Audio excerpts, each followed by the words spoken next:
আমার বুঝে আসে না, বাংলাদেশের মানুষ কি টাকার পাগল, নাকি অর্থ সম্পদের পাগল, নাকি শয়তানের গোলাম, নাকি নফসের গোলাম?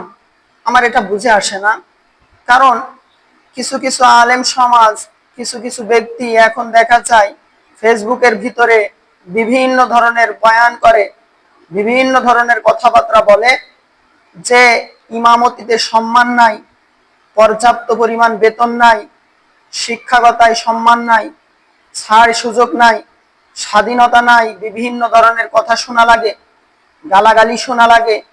এই ধরনের কথা দেখছি কিছু মানুষ বলছে। তো এটা তার বলার উদ্দেশ্য কি আমি জানি না। মানুষকে কি সে দাওয়াত দিচ্ছে যে ইমামতি করা যাবে না, মসজিদ মাদ্রাসায় খেদমত করা যাবে না? সে মনে হয় এই সবই বুঝাইতে চাচ্ছে।